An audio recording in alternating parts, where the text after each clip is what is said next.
tayo ng video natin ngayon.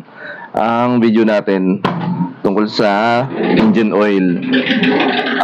Kasi merong mga engine oil. Pare-pares na lang pero magkakaiba ng specification at may kanya-kanyang paggagamitan. Nakita ko kasi yung ads ng isang brand ng engine oil. Tapos ini-endorse siya ng isang sikat na vlogger. Nag-comment ako. Sabi ko, hindi lang yung viscosity, hindi sa viscosity nalalaman kung maganda yung langis. Ngayon, nag-reply siya dun sa comment ko. Sabi niya, ano pa bang basehan? Yan yung sasagutin natin ngayon. Sabi ko, anong basehan? Kaya, sabi ko sa kanya, hindi ko na lang sinagot. Kasi, kung sinagot ko yun, magkakaroon siya na idea. Meron pa akong kodigo. Sabi, anong basehan? Paano natin malalaman ngayon kung maganda yung langis at kung anong gagamitin ng langis para dun sa ating sasakyan? Siyempre, masasagot yan ng owner's manual. Ayan. Pero, background muna. Yung mga naunang mga klase ng langis, mga sinauna, ang basehan lang dati sa mga langis ay kina-classify lang siya ni API.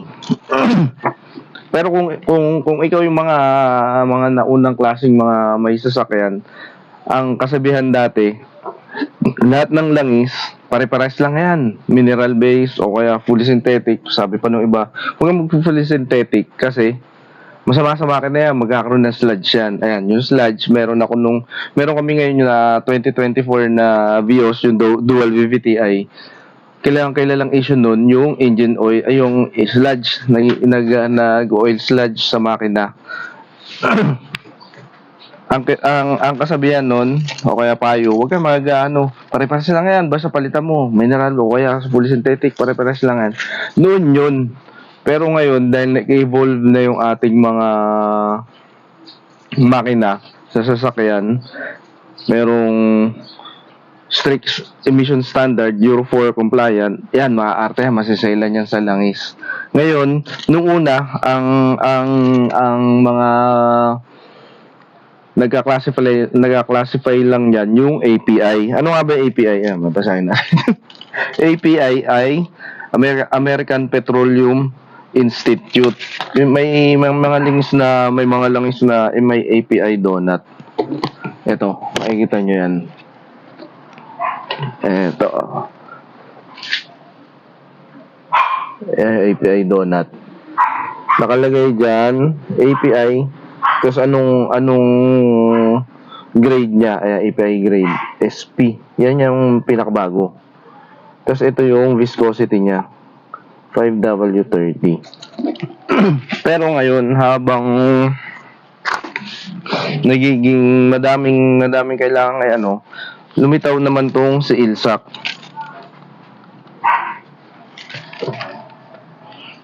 Ang meaning ng ILSAC ay International Lubricant Specification Advisory Committee. Bakit ko sinasabi yan?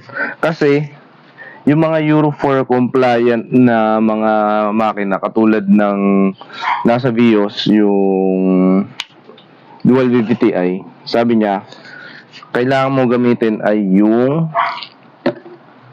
ILSAC certified. Ito, Motul. Wala sa sarap na nakalagay, pero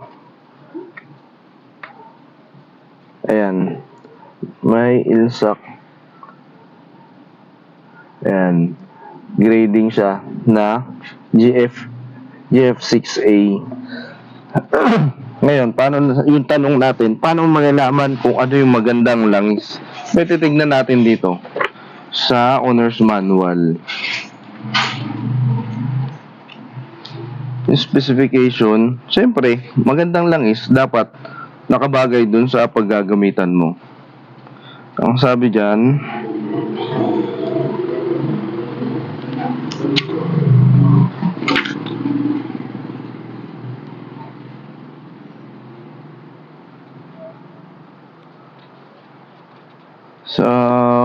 1NRFEI, ito yung grade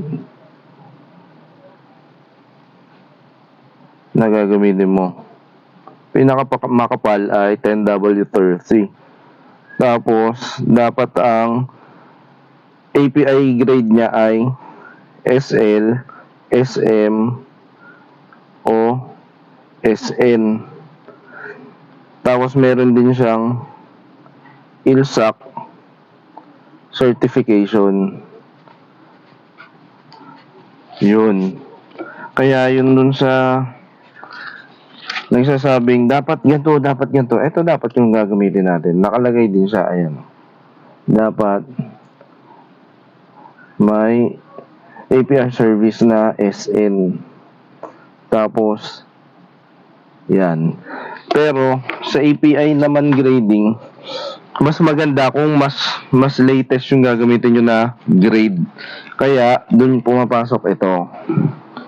Yan. Nakalagay 5W30,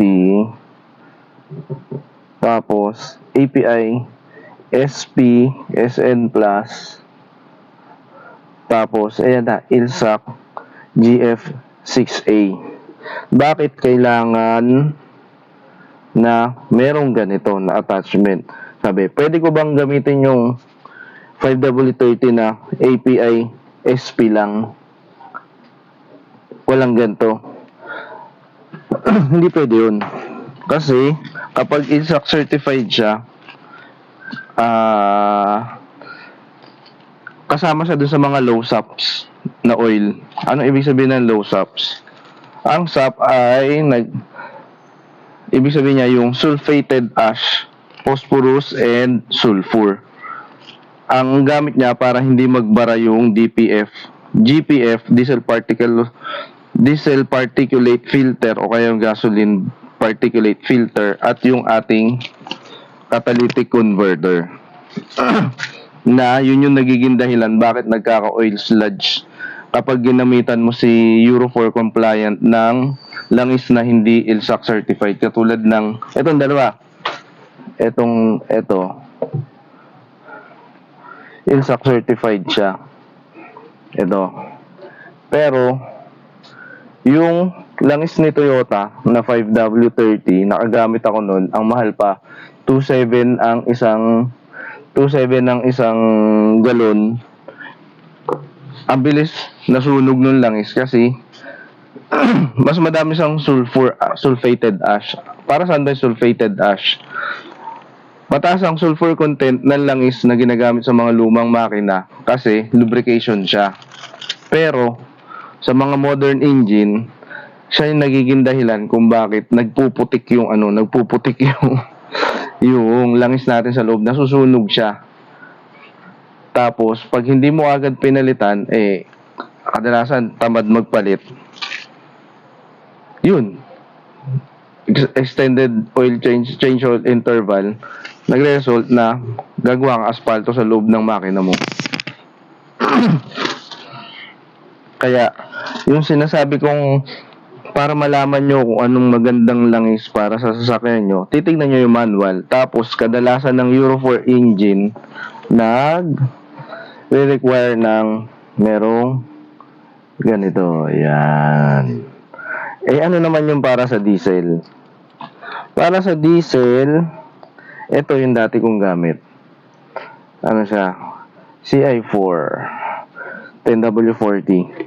Ang makina ng Urban ay TD27, mechanical injection.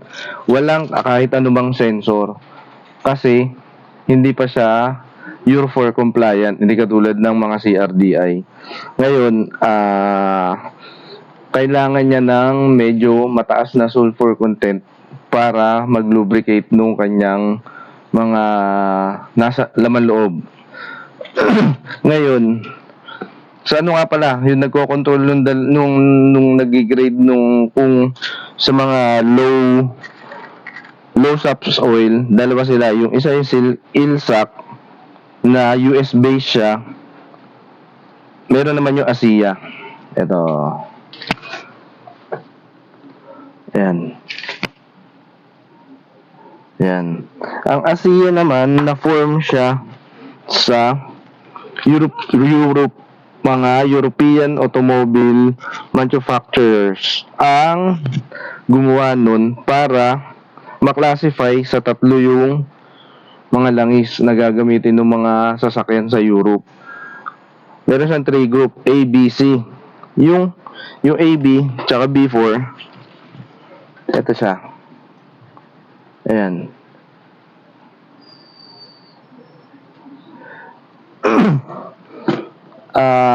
Ang content niya ay high SAPS. Bagay siya dun sa mga makalumang mga makina. Tapos meron naman, ito yung para sa mga CRDI natin ngayon na catalytic equip. Ayan. C3. Napakalinis nitong langis na to. Ito yung ginamit ko sa L3 na Euro 4. Okay siya. Tapos ayan, yung sa mga nagsasabi na tanggalin na natin yung catalytic converter, para saan pa naging Euro 4 yung kotseng binili mo? Para din yan sa ating, tapos mag-aangal ka na hindi malinis yung hangin dahil sa mga internal combustion engine. Nandoon yan sa paggamit din ng langis natin. At ito pa, maganda pang example, ito yung ginagamit ko noong una dito sa TD27. Nagsasabi pare-pares lang ang langis. Yan. Wala siyang nakalagay kung low SAPS siya o mid SAPS o high SAPS. Basta yan lang. Tapos fully synthetic. Gamit ko siya. Ang emission result nito nung urban ko nasa 1.23, 1.34, mga ganon nung pinarehistro ko. Sakto nung nawala ng stock ito.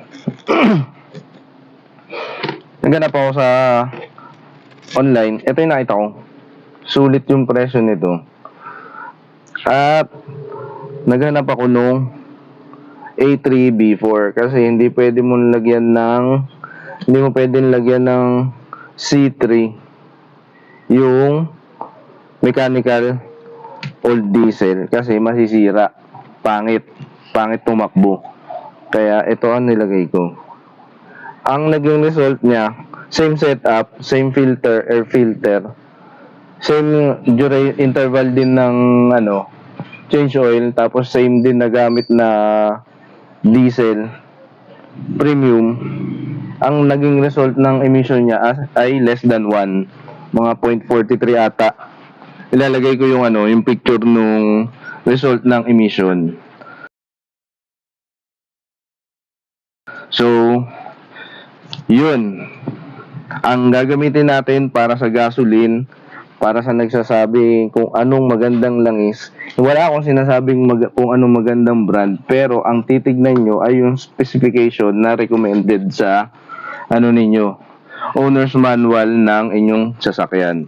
Ang recommended na langis para sa Euro 4 compliant ay API SP, tapos Ilsac GF6A. Kung hindi, magkakandalo-loko yung makina ng kotse mo. Sigurado yan magkakasludge. Tapos, kung gusto mo ring gumaya sa akin, o kaya nagtitipid ka, pwede naman yung sa lumang diesel, mga Delo, o kaya yung langis ng Shell, yan. Pwede yan. Pero, puro ganito yun. Hindi pa siya low SAPS. Pero kung gusto mo yung eto, gamitin mo, ayan, sigurado maganda yung yung emission result. Tapos kung meron ka ng CRDI tsaka Euro 4 compliant na diesel engine, ang hahanapin mo ay low SAP na merong nakalagay ganyan, ASEA C3. Mixed fluid na rin siya, gasoline, diesel engine oil. Ayan. Kung naintindihan mo, share mo para doon sa mga kasama mong may mga sasakyan din. Tapos kung ikaw naman yung ayaw mo intindihin kung anong gagamitin mong langis para sa sasakyan mo, bumili ka na lang ng electric. Mag-EV ka na lang para at least wala kang problema. Kung mag-hybrid ka, maglalagay ka pa rin ng langis nun. Kaya yun yung payo ko sa mga kasama natin na ayaw mag-evolve o kaya ayaw intindihin yung mga sa mga technology ng langis natin ngayon. Okay.